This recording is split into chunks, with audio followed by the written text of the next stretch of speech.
आचरण से स्टार्ट करते हैं। ओम अज्ञानतिमिरन्धस्य ज्ञानाञ्जनशलाकया चक्षुरुन्मिलितं येन तस्मै श्रीगुरुवे नमः। नमो विष्णुपादाय कृष्णपृष्ठाय भूतले श्रीमते भक्तिवेदान्तस्वामीति नामिने। नमस्ते सरस्वती देवे गौरवाणी प्रचारिणे निर्विशेषशून्यवादी पाश्चात्यदेशतारिणे। जय श्री कृष्ण चैतन्य प्रभु नित्यानंद श्री अद्वैत गदाधर श्रीवासादि गौर भक्तवृंद। हरे कृष्णा कृष्णा कृष्णा हरे हरे, हरे राम राम राम हरे हरे। हरे कृष्णा।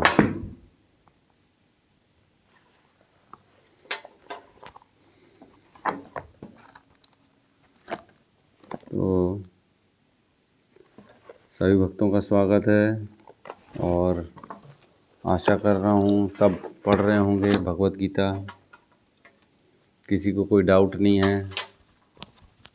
डाउट है तो प्लीज़ आप अपने व्हाट्सएप ग्रुप में डाल सकते हैं, जिसका तुरंत जवाब मिल जाएगा। और जिसके पास भी भगवत गीता नहीं है या माला नहीं है और वो चाह रहे हैं भगवत गीता, तो प्लीज़ मैसेज कर दें, आपको free of cost Bhagavad Gita मिल जाएगी, माला भी मिल जाएगी। भक्ति में आगे बढ़िए, हम यही आशा करते हैं।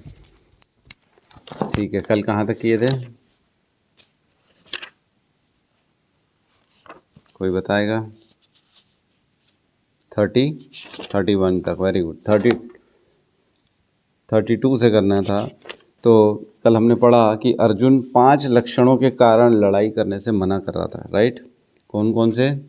पहला था दया, दया के कारण उनको दया आ रही थी कि कैसे मार दूं मैं। दूसरा भोग, मार भी दूंगा तो मेरे को मिलेगा क्या, मेरा फ़ायदा क्या होगा? मैं जो अगर राज्य मिल भी जाएगा तो उस राज्य का मैं क्या राज्य को भोगूंगा? ऐसे राज्य को, उस राज्य को पाने से कोई मतलब नहीं, क्योंकि अपनों का वध हो गया। अपने खुद के नहीं रहेंगे तो ऐसा राज्य मिलेगा तो मैं किसको दिखाऊंगा? क्योंकि जो भी हम चीज़ लेते हैं तो हम अड़ोस पड़ोस को दिखाने के लिए ही लेते हैं। गाड़ी लिए, मोबाइल लिए।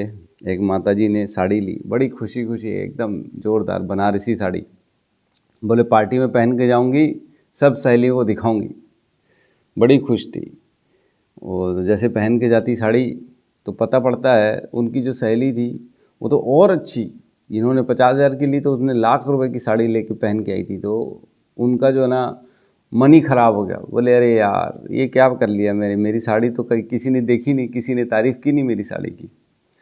तो ये होता है भोग, कि हम अपनी चीज़ को जो है ना तब तक पसंद करते हैं जब तक दूसरे के पास ना हो। हमारी दूसरे की आ गई तो हमारी वैसी कम हो जाती है, हमारे मन ख़राब हो जाता है। अरे नहीं यार, अब तो मेरे को इससे भी बड़ी चाहिए। तो जो राज्य इसको मिलेगा अर्जुन को, वो ऐसा राज्य को क्या पाएगा जब उसके खुद के नहीं रहेंगे, देखने वाले नहीं रहेगा, कोई तारीफ़ करने वाला नहीं रहेगा। फिर पाप का उसको लग रहा है कि पाप हो जाएगा, मैं मार दूंगा इतने सारे लोगों को, इनकी स्त्रियां जो हैं सारी विधवा हो जाएंगी, बच्चे अनाथ हो जाएंगे, तो इसका पाप मेरे को लगेगा। और सामाजिक दृष्टिकोण से, वो अभी पढ़ेंगे हम आज, सामाजिक दृष्टिकोण से जो वर्ण संकर हो जाएगा, स्त्रियां दूषित हो जाएंगी वगैरह वगैरह। और अनिर्णित मतलब कन्फ्यूजन, डाउट मतलब असमंजस की स्थिति, कि ऐसी परिस्थिति में मैं क्या करूँगा। ठीक है, 31 तक हमने पढ़ा कल कि डाउट हो गया इसको अर्जुन को। 32 एक्चुअल में 32 से 35 जो है ना, ये भोग जो है ना, सबसे पहला हमने पढ़ा दया में हमने पढ़ लिया था 30, 31, 28, 29, 30, 31 दया। उसके बाद अब 32 से लेके 35 तक भोग का कारण। नहीं लड़ूंगा, ये भोग के कारण। तो इकट्ठे मैं पढ़ रहा हूँ 4 श्लोक, उसके बाद हम अनुवाद पढ़ लेंगे। ठीक है, 32, 33, 34, 35। किम न राज्येन गोविंद किम भोगे जीवितेन वा येषाम् अर्थे कांक्षितं न राज्यं भोगा सुखानि च ते इमे अवस्थिता युद्धे प्राणान् त्यक्ता धनानि च आचार्य पितरपुत्रा तथा एव च पितामहा मातुल्ला श्वश्रो पौत्रा श्याला संबंधिनः तथा एतान् न हन्तुम् इच्छामि गृह्ण अपि मधुसूदन अपि त्रैलोक्यराज्यस्य हेतो किं नु मही कृतो प्रत्यय धृतराष्ट्रान्न का प्रीति स्यात् जनार्दन। अनुवाद: हे गोविंद, हमें राज्य, सुख अथवा इस जीवन से क्या लाभ, क्योंकि जिन सारे लोगों के लिए हम उन्हें चाहते हैं वे इस युद्ध भूमि में खड़े हैं। हे मधुसूदन, जब गुरुजन, पितृगण, पुत्रगण, पितामह, मामा, ससुर, पौत्रगण, साले तथा अन्य सारे संबंधी अपना अपना धन एवं प्राण देने के लिए तत्पर हैं और मेरे समक्ष खड़े हैं, तो फिर मैं इन सबको क्यों मारना चाहूँगा, भले ही वे मुझे क्यों न मार डालें। हे जीवों के पालक, मैं इन सबों से लड़ने को तैयार नहीं, भले ही बदले में मुझे तीनों लोक क्यों न मिलते हों। इस लोक की तो क्या बात ही छोड़ दें, भले धृतराष्ट्र के पुत्र को मारकर हमें कौन सी प्रसन्नता मिलेगी। तो यहाँ पे लिखा है कि मैं इन सबको मार दूंगा तो मैं क्या मिलेगा, मेरे को कुछ नहीं मिलेगा। ये भले सब मेरे जो है ना, एक्चुअल में क्या है, जब खुद के लोग आ जाते हैं लड़ने, पता लगा हमारे घर के ही लोग हमसे लड़ रहे हैं, तो आदमी बड़ा वसी परेशान हो जाता है, दिल टूट जाता है, मन खराब हो जाता है। अरे क्या हो गया मेरे साथ, बोले मैं क्या कर दिया, मेरे ही लोग मेरे खिलाफ चले गए, मेरे ही घर के लोग मेरे से लड़ रहे हैं। तो अगर मैं इनको मार भी दूंगा तो अपनों को ही मारूंगा, और मार के मैं हासिल भी क्या करूंगा। तो एक्चुअल में देखा जाता है, जैसे कई बार दो भाइयों की लड़ाई होती है ज़मीन के लिए, पैसे के लिए, जनरली हम सुनते हैं। तो ऐसी लड़ाई में फाइनली एक भाई जो है ना जीतता है, एक हारता है। लेकिन जो जीतता है ना, अगर उसके हृदय से पूछोगे ना तो उसको दुख होता है, यार मैंने अपने भाई को ही हरा दिया, मैंने अपने भाई का ही छीन लिया। धीरे धीरे धीरे धीरे जैसे बड़ा होता है ना, उसकी वृद्धावस्था आती है, तब समझ में आता है कि मैंने इतना गलत काम कर दिया। तभी बोलते हैं, एक बनारस में ना एक आश्रम है, वहाँ पे हर आदमी ना मरने के पहले, वो ऐसा आश्रम है कि जिसकी मृत्यु समीप है ना, वो वहाँ चले जाता है। वहाँ जाता है तो वहाँ जनरली यही है कि जिन जिन से आपने जो है ना, जिन जिन को दुख दिया है, जिन जिन को परेशान किया, उन सब से वहाँ माफ़ी मांगी जाती है। ऐसा है आश्रम, जिन जिन का दिल तोड़ा आपने। तो कुल मिला के जब अंत समय आता है ना, तो यही इच्छा होती है कि अब मेरे से ना कोई भी मेरे से मतलब दुखी ना रहे, मैं किसी को भी दिल में हानि ना पहुंचा के जाऊं। इस संसार से जा रहा हूं तो सबका हिसाब किताब बराबर करके जाऊं। तो जो, क्योंकि अब ये यहाँ पे खड़ा हुआ है युद्ध में, तो उसको लग रहा है कि कुछ भी हो सकता है। ऐसे समय में मैं किसी को ना मारूं और किसी का भी जो है ना मृत्यु का पाप अपने सर पे ना लूं, और अगर मैं मार के ये राज्य मिल भी जाएगा तो ऐसे राज्य का भोग मैं कैसे करूँगा, मेरे को क्या मिलेगा। मेरे तो सारे इसमें देखो, गुरुजन, पितृगण, पुत्रगण, पितामह, मामा, ससुर, पौत्रगण मतलब साले, साले मतलब वाइफ के भाई, तो साले मतलब गाली नहीं होता ना, साले। तो इन सबको अन्य संबंधी अपने अपने धन एवं प्राण देने के लिए तत्पर हैं, इन सबको लड़ने के लिए तैयार हैं। तो इसमें एक दो चीज़ें बहुत इंपॉर्टेंट हैं। तात्पर्य में कहते हैं श्रील प्रभुपाद, भौतिक दृष्टि से प्रत्येक व्यक्ति अपनी इंद्रियों को तुष्ट करना चाहता है और चाहता है कि ईश्वर उसके आज्ञा पालक की तरह काम करे, किंतु ईश्वर उनकी तृप्ति वहीं तक करते हैं जितनी के वे पात्र होते हैं। बहुत इंपॉर्टेंट लाइन है कि भौतिक दृष्टि से प्रत्येक व्यक्ति अपनी इंद्रियों को तुष्ट, अपनी इंद्रियों के लिए ही काम कर रहा है। आदमी अपने आप को सुख देना चाह रहा है, मेरे पास ये रहे, मेरे पास गाड़ी रहे, मेरे पास गाड़ी, मेरे पास घोड़ा, मेरे पास बंगला, मेरे पास पैसा, ऐशो आराम, शोहरत, ये सब कुछ रहे। क्यों रहे? ताकि इसका मन तुष्ट हो सके, ताकि इसकी इंद्रियां तुष्ट हो सके। मन जो होता है ना, वो इंद्रियों का स्वामी होता है। 5 इंद्रियां जो होती है ना, अपनी आँख, कान, नाक, मुख और त्वचा, इन सब का स्वामी रहता है। और कर्मेंद्रियां भी इनके नीचे ही आती है। जैसे जो 5 कर्मेंद्रियां आते हैं, हमने डिस्कशन किया, हाथ, पैर, मुख और जननेंद्रियां आगे और पीछे की। तो ये पांचों, ये 10 और ये 10 के स्वामी मन 11वां, ये इनका स्वामी होता है, मन चलाता है इनको। अगर बुद्धि से आपने मन को दबा दिया तो आप जो है ना जीत जाओगे, अदरवाइज मन आपको चलाने लगेगा, बुद्धि नीचे चली जाएगी, तो आप इंद्रियों के पीछे भग जाओगे। जो आपको आँखों को पसंद है वही देखोगे, जो आपको खाने में पसंद है वही खाओगे, जीवा की जो लालच होती है, और जो सुनना पसंद है वहीं जाओगे। देखते नहीं हो लोग कैसे भीड़ बना के, लाइन लगा के पिक्चर हॉल में जाते हैं, क्योंकि देखने की इच्छा है। ये देख लूँ, वो देख लूँ, हीरो को देख लूँ, हीरोइन को देख लूँ। लोग पागल होते, क्रेजी होती, मैं तो इसका फ़ैन हूँ, मैं तो उसका फ़ैन हूँ। अरे वो इंसान है, आप बनो तो बैन बनो, किसके फ़ैन बनो? कृष्ण के फ़ैन बनो, जो पूर्ण है, जिनके पास छयों ऐश्वर्य पूर्ण मात्रा में है। 6 ऐश्वर्य के स्वामी हैं वो, 6 ऐश्वर्य पूर्ण मात्रा में उनके पास, और किसी के पास नहीं। एक रंच मात्र जो है ना, एक उसका छोटा सा जो सुंदरता, सपोज करो सुंदरता का 1% किसी के अंदर आ जाता है ना, तो मिस वर्ल्ड, मिस यूनिवर्स बन जाते हैं वो, और उसमें 100% हमारे कृष्ण में है। तो ऐसे हैं हमारे स्वामी, उनका फ़ैन बनना चाहिए हमारे को। ये सब भौतिक चीज़ों में दिमाग नहीं लगाना चाहिए। ये तो आज है, आज देखो ना, जितने भी मिस वर्ल्ड, मिस यूनिवर्स जितने भी रहे हैं, 10-20 सालों बाद क्या रहे, उनकी सुंदरता ख़त्म, क्षणिक। तो हमारे जो है ना श्रील प्रभुपाद ये गीता में जो है ना बड़े अच्छे से डिटेल में डिस्कशन करते हैं, जन्म मृत्यु जरा व्याधि दुख दोषानुदर्शनम। तो हर किसी के जीवन में ना ये 4 फेज़ आते हैं। और डिटेल में जाएंगे तो इसको 6 फेज़ में बताया गया, लेकिन 4 तो आप नोट ही कर लो। जन्म मृत्यु जरा व्याधि, तो जन्म होता है जिसका, उसकी मृत्यु भी निश्चित है। कहते हैं ध्रुव मृत्यु जो है, जातस्य ध्रुव मृत्यु ध्रुवम जन्म मृतस्य च तस्माद अपरिहार्य अर्थे न त्वम शोचित तुम अर्हसि। मतलब जो जिसकी मृत्यु हुई है उसका जन्म निश्चित है। जातस्य ही ध्रुव मृत्यु, मतलब जैसे ही जन्म लिया ना, जातस्य पहुँचते साथ इमीडिएटली उसकी मृत्यु का दिन डिसाइड हो चुका है। और ध्रुवो जन्म मृतस्य च, जिसकी मृत्यु हो गई उसका जन्म भी ध्रुव है। ध्रुव मतलब श्योर शॉट, एकदम कंफर्म, डैम श्योर।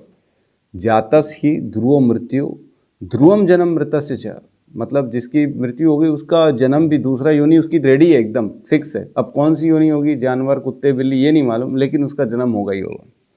तस्मात् अपरिहार्य अर्थे न तुम शोचे तुम हरसी। तो इसमें तुम क्यों इतनी चिंता कर रहे हो, क्योंकि इसमें शोक मनाने का कुछ नहीं है। जिसका जन्म है उसकी मृत्यु है, जिसकी मृत्यु है उसका जन्म है। तो ये चक्र चले जा रहे। तो 4 फेज़ आते हैं जन्म से मृत्यु के बीच में। एक जन्म मृत्यु जरा व्याधि। जरा मतलब मैंने बताया था कल कि जो है ना, जो है डिजीज़, और व्याधि मतलब जो है ना आदमी की बुढ़ापा। ये 4 तरह से ना दुख मिलते हैं, दुख दोषानुदर्शनम। ये 4 तरह से दुख मिलते हैं। एक्चुअल में जन्म भी बहुत दुखमय होता है, बहुत ज़्यादा। बोलते हैं शंकराचार्य, पुनरपि जननम पुनरपि मरणम पुनरपि जठरी जठरे शयनम यह संसारे बड़ दुस्तारे पाही करो माही मोहे मुरारी। मतलब ये जो पुनरपि जननम पुनरपि मरणम पुनरपि जठरी, तो जठराग्नि जो होती है ना शरीर के अंदर, महिलाओं की जो जठराग्नि, उसके अंदर जठरी जनने शयनम, वहाँ पे सोना पड़ता है उस आग के बाजू में। तो जो बच्चा होता है ना 9 महीने तक मल मूत्र के बाजू में और जठराग्नि के बाजू में गरम जो है ना वहाँ पे पड़ा रहता है, उल्टा सर के बल, नीचे सर ऊपर पैर।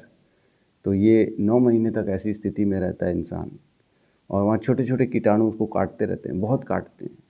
हमको लगता है बच्चा हाथ मार रहा है, पैर मार रहा है, खुश होते हैं, लेकिन वो बहुत दुखी है अंदर, कुछ बोल नहीं सकता, एकदम ऐसा पैक, थैली में पैक है, कुछ हिल नहीं डुल नहीं सकता, कुछ कर नहीं सकता, बंधा हुआ एकदम धनुष के आकार में। ऐसी उसकी पूरी जो है ना बैक ऐसी हो जाती, पूरी की पूरी बैक, हिल नहीं सकता, कुछ नहीं कर सकता, बहुत परेशान है बेचारा। वो भगवान को प्रार्थना करता है अंदर बैठ के 8वें महीने में, 7वें महीने में, कि हे प्रभु मेरे को निकालो, कहाँ फंसा दियो मेरे को, बदबू आ रही है, कीड़े काट रहे हैं। तो ये स्थिति होती है, बहुत खतरनाक स्थिति है, जन्म मृत्यु जरा व्याधि। तो जन्म भी परेशानी है, जरा भी परेशानी है, व्याधि भी परेशानी है। हम जानते हैं कोई भी अगर किसी को घुटने का दर्द हो जाए, कैंसर हो जाए, ये हो जाए, बीमारी हो जाए, तो कितनी परेशानी है, पूरा जीवन भर बेचारा दुख लेके, दर्द लेके सह रहा है। और बुढ़ापा तो सब जानते ही हैं कैसा होता है बुढ़ापा।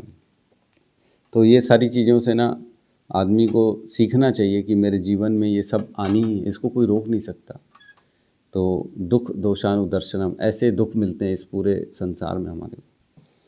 तो यहाँ कहते हैं कि हमारे को इंद्रिय तुष्ट करना नहीं है, हमारी एक्चुअल में अल्टीमेट मोटो खाली ये सब चीज़ों को पार करना नहीं है, हमारे को इन सब से ऊपर उठना है, हमारा जन्म मृत्यु के चक्र से बाहर निकलना है। वो कैसे होगा?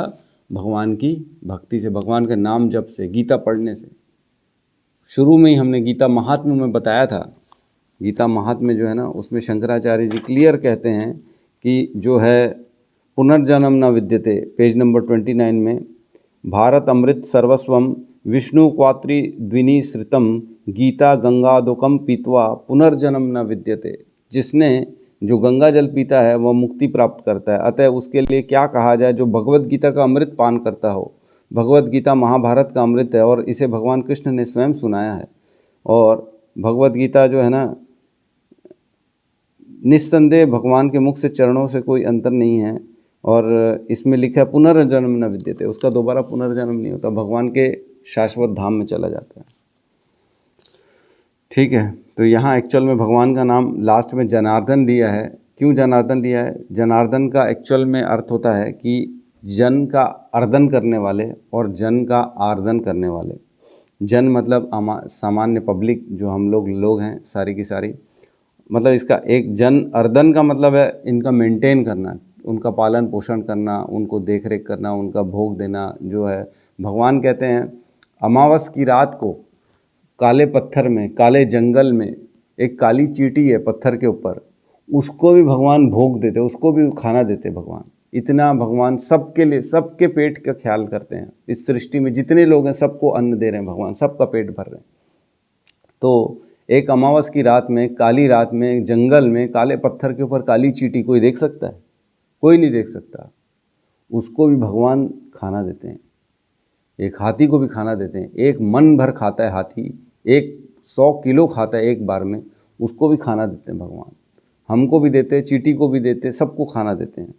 तो भगवान जो है ना जनार्दन है। जन आर्दन मतलब मेंटेन करने वाले, और जन आर्दन मतलब ख़त्म करने वाले।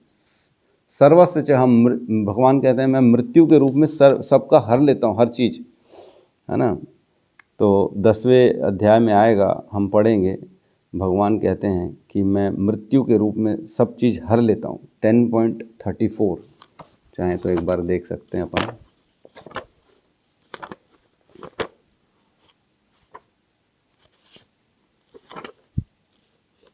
.34 पेज नंबर 393। यहाँ कहते हैं मृत्यु सर्वश्च च अहम उद्धव च भविष्यातम कीर्ति श्रीवाक च नारिणम स्मृति मेधा धृति क्षमा। मैं सर्वभक्षी मृत्यु हूँ और मैं ही आगे होने वालों को उत्पन्न करने वाला हूँ। स्त्रियों में मैं कीर्ति, श्री, वाक, स्मृति, मेधा, धृति तथा क्षमा हूँ। तो भगवान कहते हैं मृत्यु मैं हूँ। तो स्वयं जब बोल रहे हैं, हमको क्या गीता पे इतना विश्वास नहीं है क्या? लोग गीता जो है ना कसम खाने के लिए खाली रखे हैं अदालतों में, और बोलने भर के लिए है कि गीता जो है ना हमारे भगवान ने लिखा है, बोला है, लेकिन कोई पढ़ता नहीं, कोई समझता नहीं है। कितनी बड़ी विडंबना है नहीं? पढ़ने वाले अपना ग्रंथ नहीं पढ़ते, बाकी खाली फिलॉसफी, ये कहानी वो कहानी पढ़ रहे हैं। ये पढ़ेंगे तो हमको पता पड़ेगा हमारे भगवान ने हमारे लिए मैसेज क्या दिया है। कुछ मैसेज तो दिया ना हमारे लिए। तो यहाँ कहते हैं भगवान कि जो है ना मैं मृत्यु हूँ, मैं ही मृत्यु हूँ। तो हमको मानना चाहिए, हमको उस पर सच्चाई ही लगनी चाहिए, मृत्यु है भगवान। ठीक है, तो अब यहाँ पे एक जनार्दन का मतलब हो गया। और ये 4 श्लोक हमने पढ़े कि भोग कैसे करूँगा, मेरे को क्या सुख मिलेगा अगर मैं इनको मार भी दूंगा।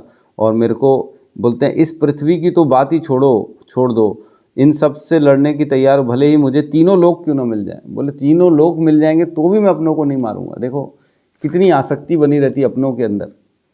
अपने जो है ना, अपना बच्चा हर माँ को इतना पसंद होता है, चाहे वो कैसा भी क्यों ना हो, उसको सबसे सुंदर अपना बच्चा ही दिखता है। तो ये आसक्ति के कारण होता है। इतनी आसक्ति है अपनों के प्रति कि दूसरे सब वैरी हैं, लेकिन अपना ही बच्चा अच्छा है। ठीक है, तो उसको तीनों लोक नहीं चाहिए, लेकिन ये है कि अपना पृथ्वी दे दो, चाहे तीनों लोक दे दो, तो भी बोलता है मैं नहीं मारूंगा। ये स्थिति है इसकी। ठीक है, नेक्स्ट श्लोक में प्रवेश करते हैं 36 में। यहाँ ये पाप के लिए एक्चुअल में भोग हो गया, अब पाप चालू। 36, 37, 38 ये 3 श्लोक फटाफट करते हैं अपन। ये पाप से रिलेटेड है एक्चुअल में। ठीक है, 36 पापम एव आश्रयत अस्मान् हत्वा एतान् आतायीन् तस्मात् न अर्हा वयम हनुमन्तुम धृतराष्ट्रान् स बान्धवान् स्वजनं ही कथम हत्वा सुखिनः स्यात् माधव। यदि हम ऐसे आतताइयों का वध करते हैं तो हम पर पाप चढ़ेगा, अतः यह उचित नहीं होगा कि हम धृतराष्ट्र के पुत्रों तथा उनके मित्रों का वध करें। हे लक्ष्मीपति कृष्ण, इससे हमें क्या लाभ होगा और अपने ही कुटुंबियों को मारकर हम किस प्रकार सुखी हो सकेंगे। तो यहाँ पे चल रही है डिस्कशन। अब जो है देखो, अलग अलग फंडामेंटल, अलग अलग दृष्टिकोण से अर्जुन जो है ना कन्विंस करना चाह रहे हैं भगवान को, उनको मनाना चाह रहे हैं कि भैया ठीक है, युद्ध रोको कैसे भी करके। एक तो हमारे लिए भोग के लिए कुछ बचेगा नहीं, दया की दृष्टि से देख लो भैया, अपने ही हैं उनके ऊपर थोड़ी दया कर लो, भोग मिल भी जाएगा तो क्या मज़ा आएगा हमारे को। अब कह रहे हैं पाप हो जाएगा, ये तो देखो अलग अलग जैसे समझाते हैं ना हम अपनों को किसी भी तरह से, यार मान जा, पैसे ले ले, यार मैं तेरे को ये दे दूंगा, यार वो दे दूंगा। तो वैसे ही कृष्ण भी जो है ना, कृष्ण को समझाने की कोशिश कर रहे हैं अर्जुन की, नहीं आप छोड़ दो, मत किसी भी तरह से युद्ध टाल दो, मैं नहीं करना चाहता। तो यहाँ कह रहे हैं आतताइयों को, तो वैदिक आदेशानुसार, वैदिक जो है ना वेदों में 6 आतताइयों के बारे में वर्णन है। ठीक है, कौन कौन से, तो इसमें आता है एक विशिष्ट स्मृति में 3.19 श्लोक नंबर आता है, और वशिष्ठ स्मृति, और दूसरा एक आता है मनुस्मृति में 8.350। मैं श्लोक नहीं बताऊंगा, श्लोक बताएंगे तो अन्य से समय हो जाएगा। 2 स्मृतियों में दोनों में वर्णन आता है कि ऐसे 6 आतताइयाँ होते हैं। आतताई किसको बोलते हैं?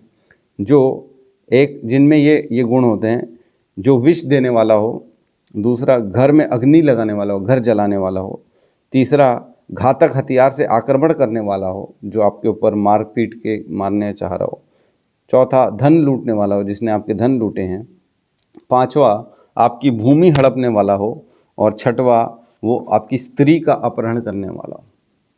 तो ये 6 जिनमें भी गुण होते हैं ना ये गुण है कि अवगुण है? आजकल तो सब गुण, जो धन लूट लेता है तो उसको वाह वाह होती है, वाह यार तू तो बड़ा इंटेलिजेंट है, दूसरे का पैसा लेके आ गया। तो ये लेकिन आतताई है, वो वैदिक शास्त्रों के अनुसार वो आतताई है जिसने दूसरे का धन ले लिया है। क्या लिखा है इसमें तात्पर्य में? ऐसे आतताइयों को तुरंत वध कर देना चाहिए, क्योंकि इनके वध से कोई पाप नहीं लगता। चाहे देखो सरकार कुछ भी कानून बना ले, सरकार की नज़र में ये चोर नहीं है, परेशान करने वाले नहीं है, लेकिन वैदिक शास्त्रों के अनुसार उसको पाप लगेगा।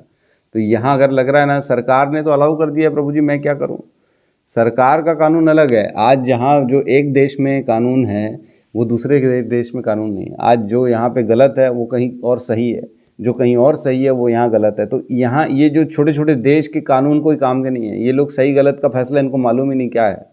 लेकिन जो शास्त्रों के अनुसार है ना, वो देखना चाहिए कि वो पाप है कि पुण्य है।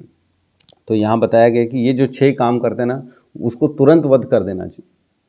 तो क्या हमको भी वध कर देना चाहिए? अब क्वेश्चन आएगा एक सबके मन में कि हमारे साथ भी तो होता है प्रभु जी, हम कैसे करें फिर? तो हमारे को ये काम नहीं करना है, क्योंकि हम क्षत्रिय नहीं हैं। तो वर्ण आश्रम धर्म के अनुसार कर्म करना है। कर्म क्षेत्र एक्चुअल में देखिए क्या होता है, एक होता है धर्मशास्त्र, एक होता है राज्य शास्त्र, एक होता है अर्थशास्त्र, एक होता है नीति शास्त्र। यहाँ पे 6 आतताइयों के लिए वर्णन चल रहा है। तो जो भी क्षत्रिय है उसका धर्म है ये, इसीलिए भगवान अर्जुन को बोल रहे कि नहीं तुम लड़ो क्योंकि तुम क्षत्रिय हो। अब देखो एक मीराबाई थी जो भगवान की भक्त थी, मीराबाई को भी विष दिया गया था, उसको भी मारने की कोशिश की गई थी, लेकिन क्या उसने झगड़ा किया? उसको भी तो विष मिल रहा था, उसको भी तो मारना चाह रहे थे। नहीं, वो क्योंकि क्षत्रिय नहीं, वो भक्त थी, प्योर भक्त, वो घर की स्त्री थी, उसका ये काम नहीं था कि वो लड़े। लेकिन जो स्वभाववश अपने क्षत्रिय है उसको अपना धर्म निभाना पड़ेगा, उसको लड़ना ही पड़ेगा। भगवान कहते हैं अगर तुम आज नहीं लड़ोगे तो कल लड़ोगे, परसों लड़ोगे, लेकिन लड़ोगे ज़रूर, क्योंकि तुम्हारा स्वभाव है लड़ना। तुम अपने आँखों के सामने गलत होता हुआ देख नहीं सकते हो। तो हमने देखा किस प्रकार ये लोग जब महाभारत के जो है ना युद्ध में ये लोग रहे हुए थे जब एक एक 14 साल के बाद एक साल था ना जो है अज्ञातवास, जिसमें छुप के रहना था। तो उसमें लड़ाई होती है जब दुर्योधन को पता पड़ जाता है ये लोग फलाने फलाने जो है ना जगह रह रहे हैं, तब लड़ाई कर देते हैं। तब भी अर्जुन जाता है लड़ने के लिए, क्योंकि मैं चलता हूँ। क्यों? क्योंकि वो क्षत्रिय था, उसको मालूम था कि मैं जो है ना मेरे को लड़ना ही पड़ेगा। तो इस प्रकार जो होते हैं ना कि ये सारे शास्त्र होते हैं, धर्मशास्त्र, राज्य शास्त्र और अर्थशास्त्र, नीति शास्त्र, इन सब में देखा जाता है कि आपके धर्म के अनुसार आपके ऊपर कौन सा शास्त्र लागू होगा और उस शास्त्र के अनुसार उसमें कर्म करना चाहिए। एक राजा है, सपोज करो, भक्त है, जैसे अर्जुन है, भक्त है। अगर उसके राज्य में अगर कोई गलत काम हो जाता है, कोई किसी का हत्या कर देता है और राज्य में लाते हैं दोनों को, भाई राजा इसने ए ने बी की हत्या कर दी और उसका धन चुरा लिया, तो क्या किया जाए? तो अगर देखा जाए, अगर भक्त होगा तो बोलेगा ये तो उसके प्रारब्ध में था मरना, मृत्यु को कौन टाल सकता है, तो वो तो उसका लिखा था मरना इसलिए मर गया, छोड़ो, बात ख़त्म करो। ऐसा नहीं है। राजा को हर किसी को सेम नज़र से देखना पड़ेगा। अगर वो भक्त की कैटेगरी में चले जाएगा, दया का भाव आ जाएगा उसके अंदर, तो राज्य पूरा ख़त्म हो जाएगा। उसको कर्म जीरो करना पड़ेगा। राजा को देखना पड़ेगा एक्चुअल में क्या बोलते हैं, राजा जो देता है ना पनिशमेंट, राजा की पनिशमेंट मिलती है तो इंसान जो होता है ना, जो गलत काम करता है, उसका कर्म जो है ना, उसका यहीं पे उसको कर्म का रिजल्ट मिल गया, नहीं तो ऊपर नरक भोगना पड़ेगा। तो राजा का काम है उसको जो है पनिशमेंट देना और उसको जो है ठीक करना। वो ये नहीं बोल सकता कि उसकी मृत्यु निश्चित थी, उसको तो मरना ही था, उसका समय आ गया था। क्योंकि अकाल मृत्यु कौन सी होती है? सिर्फ एक होती है, सुसाइडल, और कोई अकाल मृत्यु नहीं होती है। किसी का मर्डर हो जाता है, कोई कैसे आकस्मिक मर जाता है, एक्सीडेंट में मर जाता है, ये सारा लिखा हुआ है, उसके प्रारंभ में लिखा हुआ है, इसलिए वो मर गया। ठीक है।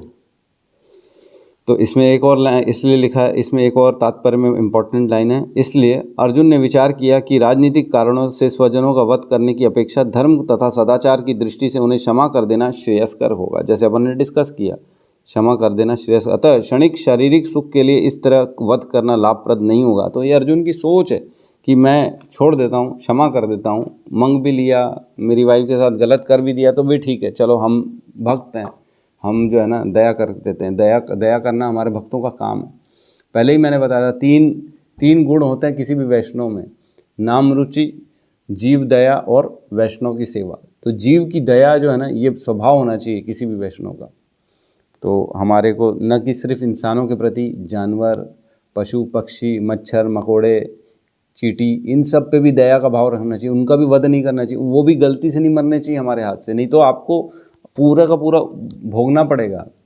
लोग बोलते हैं ना, हम तो मच्छर को मार देते हैं प्रभु जी, इतना खून चूसते हैं, तो मारोगे तो तुम्हारा भी वध होगा, तुम भी फिर मच्छर बनोगे।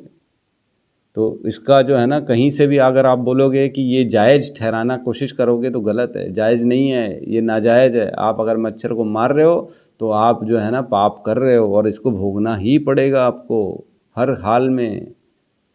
तो किसी का भी वध नहीं करना हमारे को, मच्छर हो चाहे चींटी हो, नहीं तो उसका पूरा भोगना पड़ेगा आपको। एक हत्या जो है ना, जीव हत्या का पाप लगेगा आपके ऊपर। क्यों? क्योंकि मनुष्य की चेतना विकसित है, मनुष्य जानता है कि जीवन जो है ना प्रभु देता है और जीवन किसी से लेना मेरा काम नहीं है, वो प्रभु का ही काम है। मैं किसी का भी हत्या नहीं कर सकता। तो अगर आप हत्या करोगे तो आपको उसका पाप लगेगा। ठीक है। नेक्स्ट श्लोक में बढ़ते हैं हम। 37, 38 दो श्लोक हैं, इसको करके यहाँ पे फिलहाल क्लास को फिर अपन विराम देंगे। ठीक है।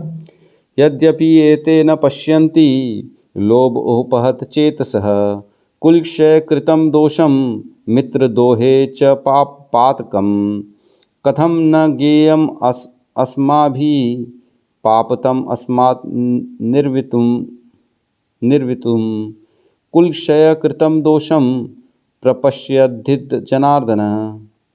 हे जनार्दन, यद्यपि लोभ से अभिभूत चित्त वाले ये लोग अपने परिवार को मारने या अपने मित्र से द्रोह करने में कोई दोष नहीं देखते, किंतु हम लोग जो परिवार के विनष्ट करने में अपराध देख सकते हैं, ऐसे पाप कर्मों में क्यों प्रवृत्त हों। तो कह रहे हैं हे जनार्दन, तो जैसे जैसे एसेंस आ रहा है ना, जो रस है श्लोक में, वैसा वैसा भगवान का नाम लिया जा रहा है अर्जुन के द्वारा। कहीं माधव, कहीं जनार्दन, कहीं केशव, तो जैसी ज़रूरत है वैसा वैसा नाम ले रहा है वहाँ पे। तो यहाँ कह रहे हैं कि हम तो क्षत्रिय हैं, हम तो समझते हैं कि किसी को भी मारने में जो है ना पाप है, तो हम क्यों करें ऐसा काम। भले ये लोग करें तो करें, लेकिन हमको तो ये सोचना चाहिए। वो उनमें बुद्धि नहीं है तो हम में तो है, बोल रहे हैं। तो हम में बुद्धि ऐसा है कि हम क्षत्रिय हैं, अर्जुन को समझना पड़ेगा।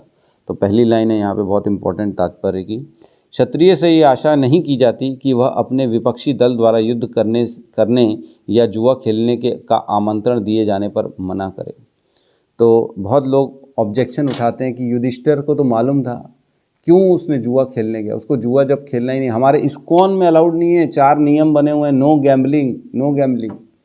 तो वो तो भक्त था इतना बड़ा, धर्म का बेटा था, यमराज जी का पुत्र था, धर्मराज था, तो वो कैसे चला गया जुआ खेलने। अब आंसर मिल गया इसमें कि क्षत्रिय जो होता है ना, उसको अगर न्योता मिले तो उसको युद्ध तो करना ही पड़ेगा, और अगर उसको बुलाया जाए इसके लिए, जुए के लिए, तो भी उसको जाना पड़ेगा, वो मना नहीं कर सकता, ये उसका धर्म था।